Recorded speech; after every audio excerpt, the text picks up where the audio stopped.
Welcome back to another edition of the Balas and Skene Show at Wolverine.com. I'm Chris Balas. Just got home from a 6-hour road trip to Happy Valley. It was Happy Valley this week, skiing this time for the second time in a row. Third straight win over Penn State. I know how much you love James Franklin, so this one was kind of sweet, wasn't it? Well, let's clarify here, Balas. My Let's love be affair honest. for my love affair for Coach Franklin is that he's not the greatest of game day coaches, right? So, yeah, the sunglasses on cloudy days that always bugs me. I don't care who you are, and I think he's a guy who loves the cameras. But once again, I think I said it earlier in the season. We were talking preseason podcast, Balas, about this season. We circled this game at Penn State, and I remembered saying, "Yeah, well, Coach Franklin's still going to be the coach there, so we're going to win the game because he's going to do something stupid in a big game Something. as he always does." And we Yeah. saw that 2 or 3 times yesterday, and yeah, I wasn't surprised. I was going to say some things, right? And we'll talk about that in a minute. First, I want to talk about the Rogue Shop. Skene, this has been the toughest 3 weeks of my professional life, and I've covered coaching searches that have lasted for a month. This is unbelievable how this story continues to change, and we'll talk about that in a second. But thank God for the Rogue Shop and their gummies. RogueShop.com. If you have issues sleeping, chronic pain, or have anxiety, stress, or all of the above. When you use promo code the Wolverine, that's the Wolverine altogether, get 10% off your order. And Rogue Shop sells CBD, THC edibles, tinctures, smokables, bath salts, pain creams, topicals, vapes, candles, and soaps. I've been using the bath salts. I've been using the pain creams. I've been using the edibles like you wouldn't believe, and it's been fantastic for me to be able to sleep. So they handcraft all their topical soaps, candles, bath salts, massage oils, and tinctures. They grow their own cannabis in their own manufacturing facility. All their products are made with their cannabis. Their website has a 24/7 chat function where customers can ask anything. That's at the rogue at rogueshop.com, ROGUE, rogueshop.com. And all their edibles are custom formulated with cannabis, vitamins, and plant materials. So it's America's #1 online dispensary and health and wellness shop. They are a true small business, disabled veteran owned. Rogueshop.com. Use promo code the Wolverine all together and get 10% off your order. And they can help you like they have helped me. So, Skene, let's talk about this football game and this football team. And the Big Ten. It's funny because everybody's like, "Oh, Michigan will never leave the Big Ten," so on and so forth. The way things went down on Friday, and I want to explain this.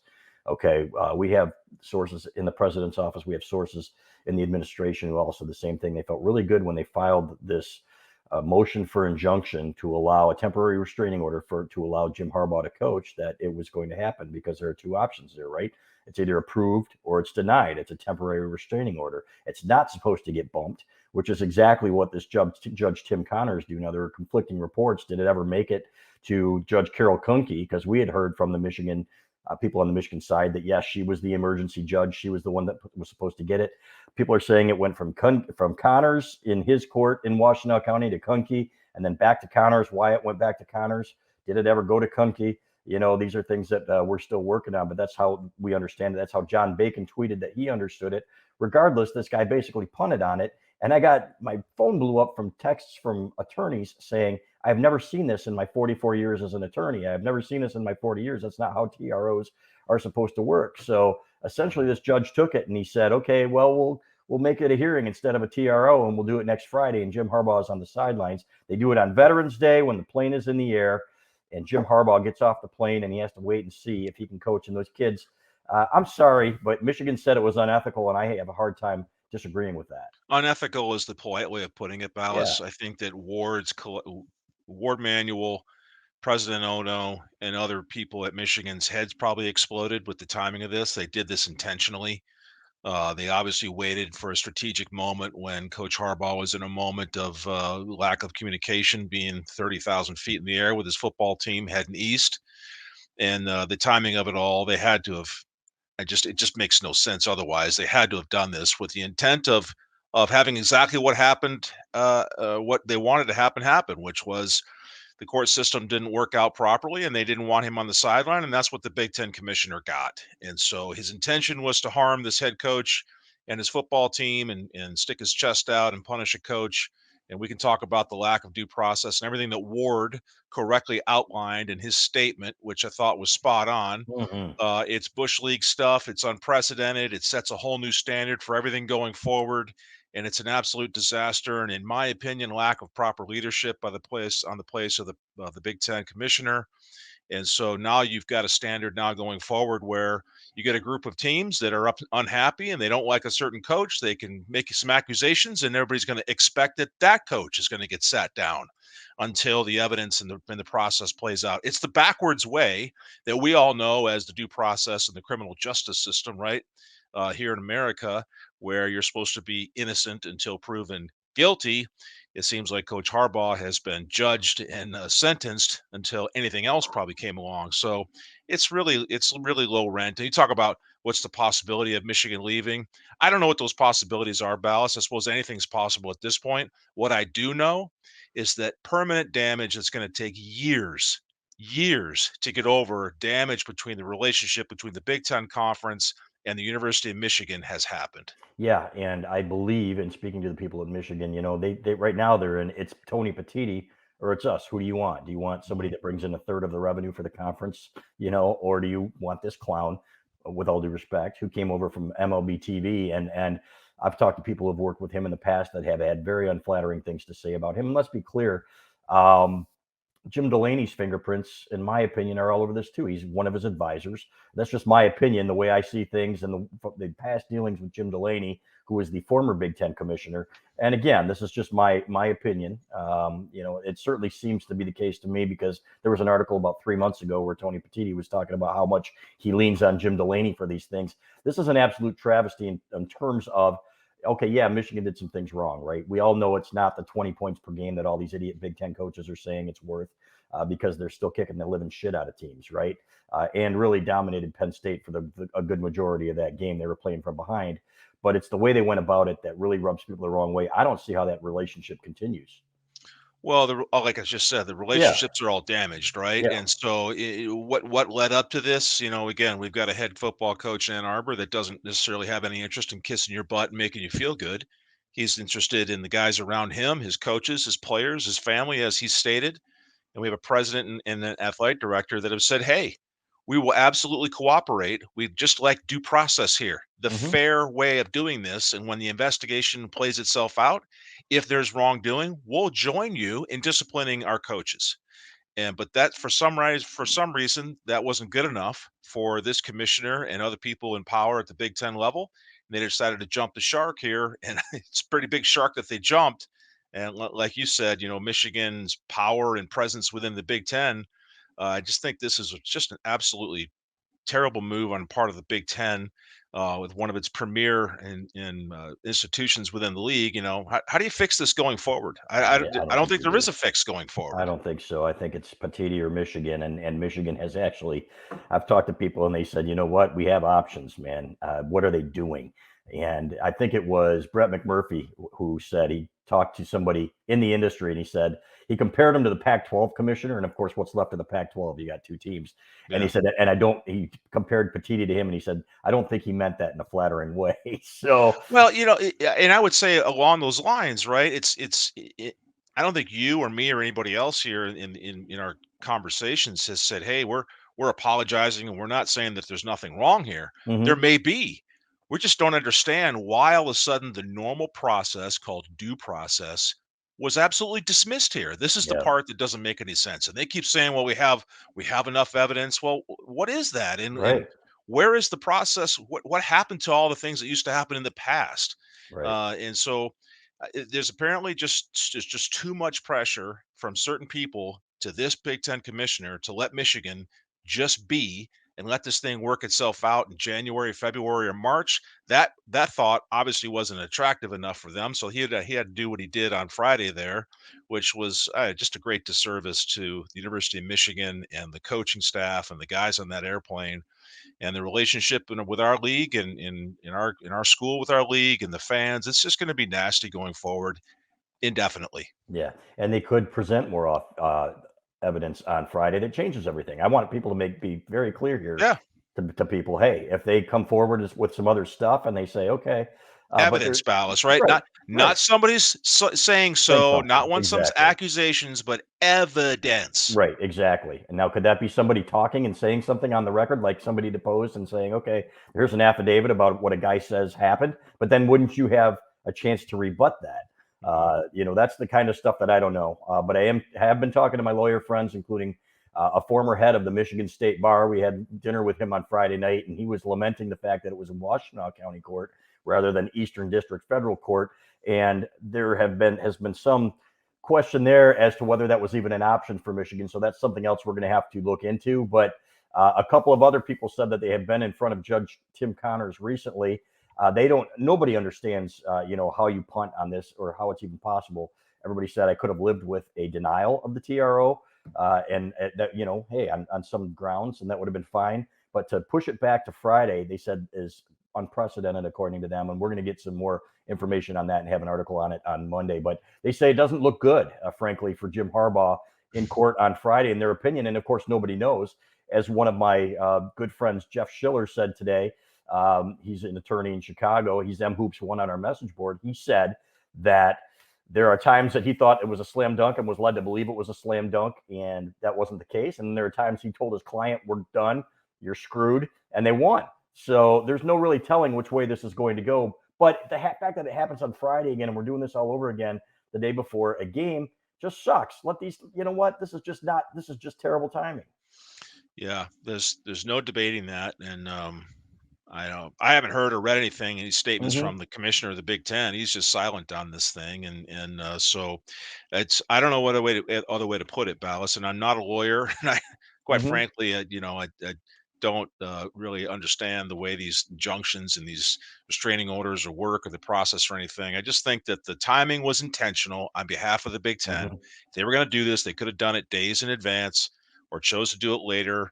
Either way, my opinion is it should have been due process. Just like President Ono said, if this were someone else in the league, they would want the same expectation of due process, just like we're asking for. Yeah. I don't think that's too much to ask for anybody. It's No. supposed to work that way. Right. There are several layers to this story, and this thing could go any way. So I want people to be very clear about that because Michigan felt very strongly that they were going to get this TRO, and whatever happened, it didn't go in their favor. So Mhm. there are no guarantees when it comes to this stuff, and we never said there were. We will continue to tell you what we hear from the Michigan sources. If they are confident about something, we will tell you that. If they aren't, we'll tell you that as well. So stay tuned on that, and we'll have much more this week. Unfortunately, as they deal with silent but deadly Tony Petiti. All right, let's talk about some football here. Michigan and Yes. Penn State, man. What a gutsy win. Okay, here's Yeah. here's the thing. They were devastated initially, not devastated, but you could see our Clayton Safety was on the sidelines during that game, and you could see on their faces that as they're waiting, and then finally they understand that their coach isn't coming off the bus. Some people think he was on the back of the bus. Some people say he wasn't. Whatever. I think Doug Carson, play-by-play voice of Michigan football, said I think he's in a car circling the stadium, just waiting for the thumbs up. Whatever it was, he wasn't there. These kids were distraught, and they kind of looked. You can see in the body language early in that game, but boy, did they rally! And to beat that team, playing frankly on offense, they probably played their C- game. I would say that's being polite. They ran the ball okay. They did not pass the ball at all, and the defense was fantastic for the most part again. But to win that game like they did really shows the character of this group. Really gutsy performance because of the lack of, or not the lack of, but the roller coaster of emotions, right? So you're flying in there, you're on this business trip, the big first test of the year for this team. Obviously, a tough opponent in a really tough environment. I think the second loudest stadium that I've ever been in my life, and it's I can't imagine, the feelings that these guys had. So you have the first like what, bewilderment, right? What our coach isn't going to be here, and then quickly that must have turned to aggression and anger. And they settled in and took the first couple punches in those first couple series of possessions there that Michigan had. And I would say, Ballas, we said going into this game, this was going to be the best defensive front Michigan faced, and clearly that was the case with some of our passing downs. The Penn State guys were in our backfield really quick, and so we're spinning around and we're spinning around. But here's what happened: those first two series were probably scripted. and they didn't go all that well. And then the third possession and beyond, I thought the coaching staff did a really nice job of making adjustments, getting guys into better positions, doing different things out of the backfield with JJ, throwing Penn State off their ears pinned back, sprint upfield stances that they had, and all of a sudden we're moving the ball. And so it was gutsy. It was gutsy because you had to keep your emotions among such a high emotional atmosphere. They did it so well. And then when it was all over with, you saw the emotion pour out of Coach Moore there and the rest of the guys that felt the way they did and the performance that they had, which was truly just a grinder, right? Don't throw the football. We're just going to pound you in the mouth until you quit. So that was emotional to watch. I had a tear in my eye because I can just sense how much this meant to these guys and what Yeah. they're going through and what they're going to continue to go through. Yeah, and there's been some character assassination going on too here by the media, and again, we're not on a soapbox for these guys, and what happened, right? And but two things, stealing signs, as everybody said 3 weeks ago, oh, everybody does it, so on and so forth. Well, you did it in a different way that was much more advanced or whatever. Yeah, I get it, right? But to suggest that this is some game changer is a load of crap. Number two, they have proven now against Ohio State, who said they changed their signs, against Michigan State, who we know changed their signs, against Purdue, against this team, that this is a good football team. So to suggest that this is all because they stole signs and that this football team, everything they've accomplished in the last 3 years is because of that, which is what these loser coaches are starting to do now, including Matt Rule. Well, they had our signals, which is why we lost. You can't beat freaking – who'd they lose to yesterday? 13-10.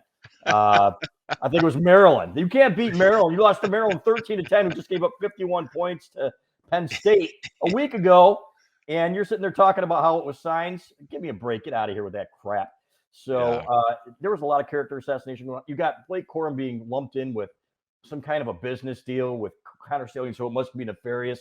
Just step the hell off, man, and let these, these are human beings, and we saw that human element come out after the game. Well, when you're winning as much as Michigan has been winning, the Sharks are always going to circle. And when there's blood in the water, Balas, it makes for good internet fodder. It makes for clicks. It makes for views, et cetera. And clearly, this is resonating with the television networks and whoever does things to try to earn internet clicks. And because it's working, they keep repeating it, and we still don't have any hard evidence. It's just all hearsay and he said, she said, and rumors. So I would commend you and your columns that you write out there at the Wolverine, just getting straight to the facts on what we know and what we don't know. This is it, right? So you're doing a great job there, and I wish more people on television would follow that lead, but a lot of it, is not that way. So sadly, it sucks. It's a constant distraction for the team. But if I could try to put myself in their place, having as good of a team as they have, and what probably feels like the world and your own conference coming after you, your opponents trying to take you down by accusations and whatnot. This has got to be the most motivating thing ever for these young men, and I got a feeling it's going to carry on forward. Yeah, I would hope so. And we'll find out more probably on Friday if the Big Ten presents more of its evidence. Maybe that was its plan all along, to drip it along, because I got to tell you, there is something coordinated going on here. I don't care what anybody says. And we have seen some evidence of our own about who started this. Michigan firmly believes, and I'll say this again, that it was a couple of, at least one or maybe two private investigative firms with connections to Ryan Day and Ohio State. We'll find out if they're right, but because we know people are working on it. We know some of the details, and it sure as hell looks like it is. So let's talk a little bit here about Game Time, one of our other sponsors. A couple of weeks ago, I was in Austin, Texas for a wedding. We decided to go to a Texas game, and then I remembered Game Time, man, one of our sponsors, for my last-minute tickets. And sure enough, I've got great seats. They had a flash sale. I got two unbelievable seats, sat with some great people in Austin, Texas, who were talking about this witch hunt against Jim Harbaugh. And it's like, man, you guys operate differently up there in the north, man. Anything goes down here. Shit, we had a guy in an owner's box taking signs of one of our team against, not Texas, but a different Southern school. He said, you know what, anything goes. But I was there, and they were fantastic. So, but buying tickets to your favorite event shouldn't be stressful. Game Time is the fast and easy way to buy tickets for all the sports, music, comedy, and theater near you, just like I've done twice now with the Lions game and with the Texas game. Killer deals on last-minute tickets and their best price guarantee. You can stop stressing over the tickets and start getting hyped for the fun you will have with the Game Time app. So download the Game Time app now. Um, you know what? Flash deals, last minute tickets, easy to find and buy tickets for every kind of event in your area. They have images of the seat views, Skene, which has been very helpful for me, especially for the Lions game several weeks ago with my son, and a lowest price guarantee and event cancellation protection, job loss protection policy, things like that. So this is the place for last minute ticket deals. Forget planning months in advance. They have deals on tickets right up to the day of the event. The guarantee means you always get the best price. The fastest growing ticketing app in the country for a reason. So again, get images of your seats before you buy, so you know exactly what to expect when you arrive. Again, it's Game Time. Snag the tickets without stress. Use Wolverine. That's code Wolverine for $20 off. $20 off your first purchase with the Game Time app. Download it, create an account, use code Wolverine to get $20 off your first purchase. And again, thank you for supporting them and Rogue Shop. So, Skene, this defense. Well, first things first, I want to talk about the concerns about the offensive line, because there are some, right? If Michigan, even against Ohio State, Carson Barnhart had a really nice game against Ohio State last year, and they've got some good defensive ends. I thought Penn State's were a step up. I thought Chop Robinson was fantastic, but he was getting into the backfield way too early and way too often. He actually posted a 0 grade in pass protection in that game.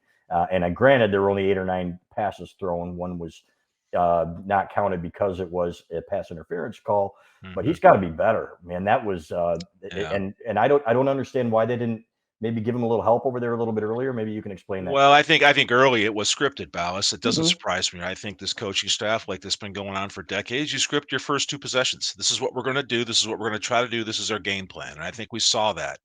Some pretty basic stuff out of Michigan, maybe a different twist or 2 in formation. But I didn't see Michigan try to do anything different in those first 2 series that we hadn't done all year, to see if we could just keep doing our vanilla thing and be effective. We weren't.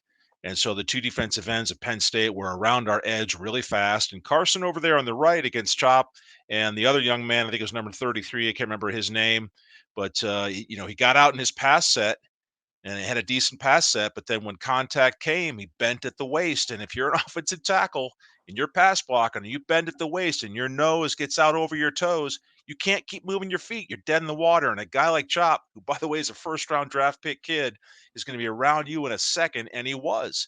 So how do you help him? How do you help a tackle who's struggling to get out there and maintain balance?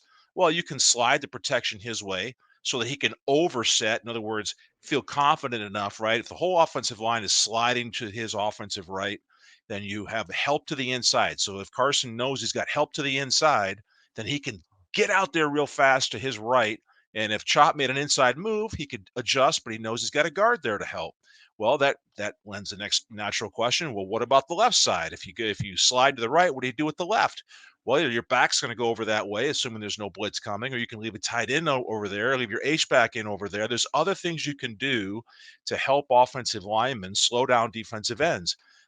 What they had to do later was finally effective. Blake Corum's run and also Donovan Edwards' run, both of them broke inside the defensive end. So if you got defensive ends that are hard upfield, flying upfield, you have to take advantage of that to slow them down a little bit. And I thought the offensive coaching staff did a nice job of doing that, right? So there's a big old gap there when you got a darting upfield defensive end. So take advantage of it. Do a counter down inside or do the draw. We'll get back into that B gap right offside or the inside butt cheek of your right tackle. So there's things that could have been done that were done. But the bottom line is that those quality defensive ends are clearly a difficult matchup for our offensive tackles when they're out there in a one-on-one situation. So they're going to have to adjust going forward, because Ohio State's going to break that film down. And number 44 there from Ohio State, who's their best defender, is going to be ready to go.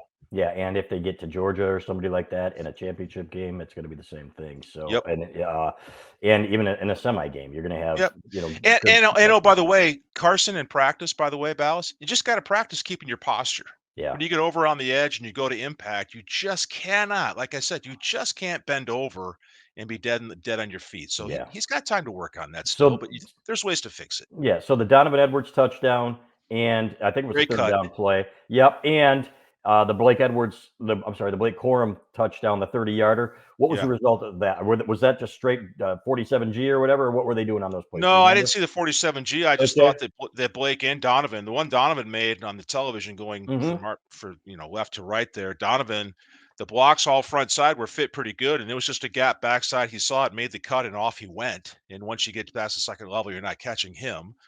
The other one after Franklin, thank God, did the 4.5 minutes left and did his Coach Franklin thing, give us the ball, and all of a sudden we're in the end zone on the next play. That was another piece of the B gap attack, right? Right. Strong defensive end play, seal to the inside, and go right inside of that, and that's basically what Corum did, and off he went for the touchdown. So that one was especially nice, Ballas, because that was such a Franklin moment Yeah. to go and do what he did there with the game still at hand and still within grasp. But that Yeah. was awesome. But those are the adjustments you make, and then pass protection. Going back to the first quarter, okay, we're having a hard time keeping our quarterback upright and safe in a true pocket pass pro. Start moving the ball. Roll the pocket, let JJ's legs do what they do so well. They started doing some of that. Get rid of the ball faster, shorten up some routes, do some different things so that the ball can come out of there faster, build a little confidence with your quarterback, build a little breathing room for your offensive tackles. Those adjustments were made, and they were really good adjustments by Coach Moore and the offensive staff. Yeah, and they were fantastic. So let's talk about that Michigan defense. And I want to talk about how I got flies in this house, man. I got to clean here. I've been gone for a while. All right. So uh, Hey, the what are you Michigan gonna do? defense was awesome, but there's one play, Ballas, that just I'll remember for this game forever. Okay, it's Kenneth Grant chasing down the running back. Yes, the big boy. 340 pounds. And I saw it when it happened. It looked like a grizzly bear chasing some poor hunter as he was trying to get away, and he just mauled him. What a play. What a Ballas, hustle play. I was sitting on a couch with a dear friend of mine watching the game, and we saw that play, and I sat up and I looked at him and I said, "Did you just see that?" Like, it was just something just blew me away. I'm like, Yeah. "That Grant ran that kid down from behind." Yep. I said, "That dude is a big, big man to do that." I was just like, that's like a 3 helmet sticker play Yeah. on that by that kid. It was so, so good, Ballas. Yeah, it really was. And I got to give Rayshon Benny his props Oh, too. Okay, two plays. One on a 3rd and 6 where he got there for a tackle for loss, or I think it was 3rd and 5. And then the play that really changed the game and the complexion of the game. Okay, Penn State has the ball near midfield, right? mhm, And if they go down and kick a field goal, they're 20 yards probably from getting in field goal range. And they had a first down. He forces a fumble of Drew Aller, and that changes the entire tenor of the game because Michigan gets the ball midfield, goes down, kicks a field goal. Now it's 17-9. Thanks again to James Franklin's decision to go for two. And he took that one, with all due respect to the late Gary Moeller, who I loved, out of the Gary Moeller playbook. And you guys in 1990 played Iowa, lost 24-23 because Gary Moeller had this chart that said, "Oh, the chart says go for two." Well, it doesn't mean in the first quarter, Gary. You know what? It means at the end of the game. So James Franklin gets Gary Moeller's play chart out there and 2-point chart and decides to go, and that's 14-9. And now you're chasing points. And an 8 yeah. point lead in this game was absolutely massive the way that the Michigan defense was playing. So, Yeah, but I thought those were key the plays. defense was smothering the rotation, and Penn State tried to go tempo to keep the rotation going, but Coach Minter had to adjust, and guys were getting on and off the field quickly. Yes. But that interior, Ballas, our interior defense, you think about Georgia, right? If you watched Georgia play last night, they got a really good defensive line too. But our two interior defensive tackles, and with Junior Colson in that Mike linebacker spot, is as good as anybody in America. And so it's just awesome to watch those guys play because it's nasty in there and there's no answers. Yeah. You got at any time, Michigan's got two guys, good luck blocking one of them one on one.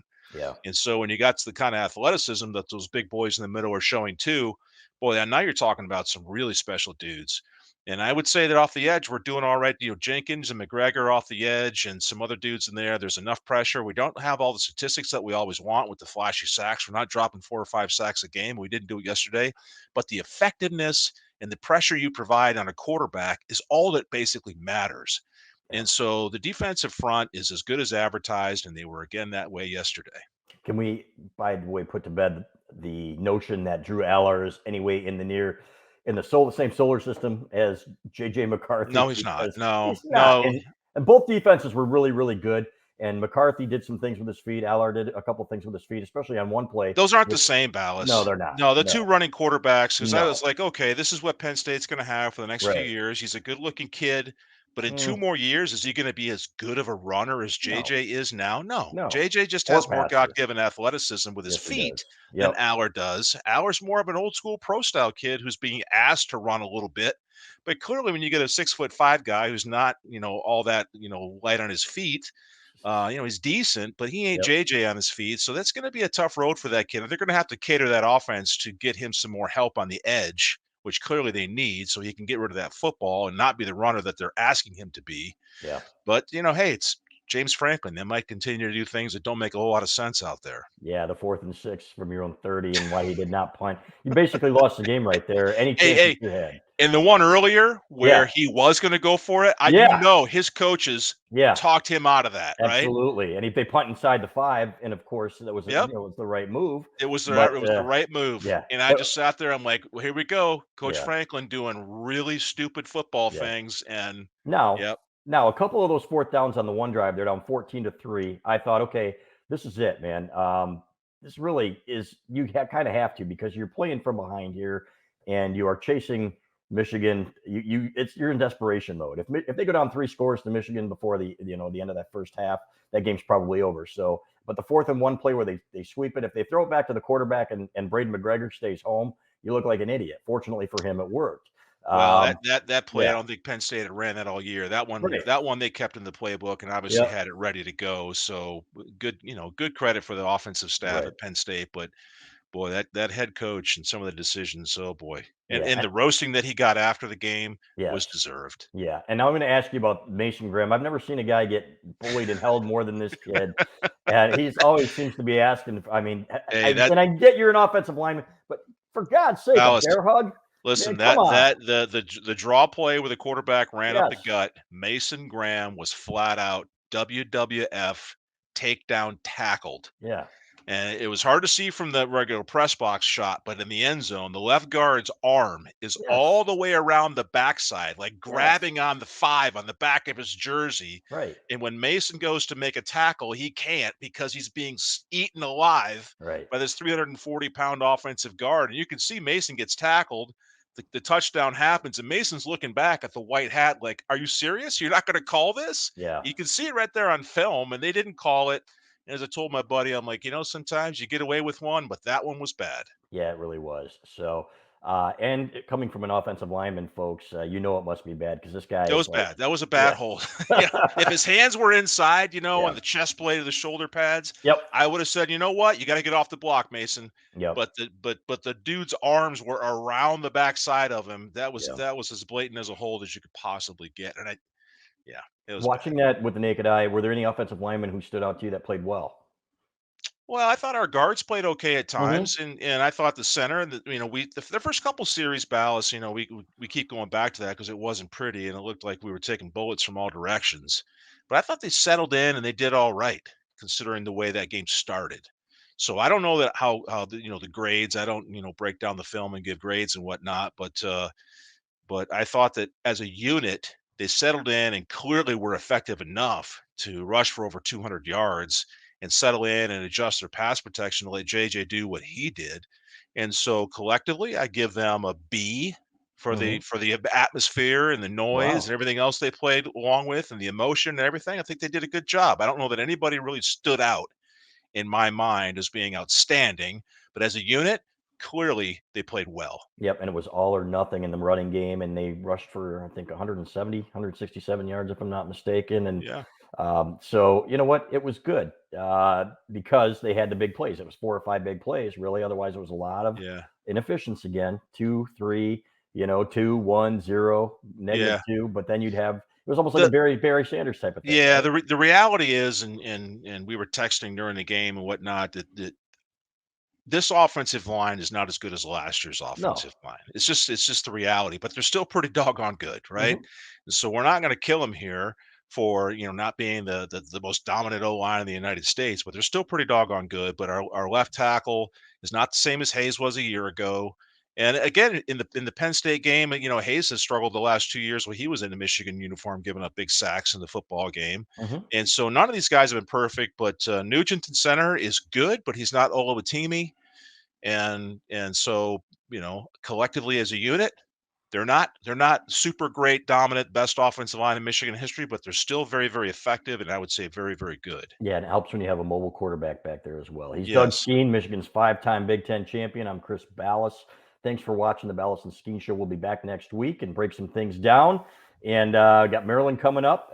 Trap game. Who knows? They did pull out the big win over Matt Rule and Nebraska, 13-10, even though they didn't have their signs. So, and then after that, of course, it's the Buckeyes. So weird Big Ten this year. I think Minnesota lost 49-30 at Purdue. Balas, newsflash. Now last week we said who's the fourth best team in the Big Ten. Clearly, Penn State's average. You got Michigan, Ohio State, and the rest of the Big Ten stinks. Yes, it does. There you have it. So, Penn State's okay. They got a good defense. I'll give them that. So they have a good defensive front. Yeah, You're right. Yeah, and Iowa is probably fourth by default. So sure, we'll give it to the Hawkeyes. We'll give it to the Hawkeyes. We'll talk more next week. Thanks, Skene, and we'll talk to you soon. All right, go blue.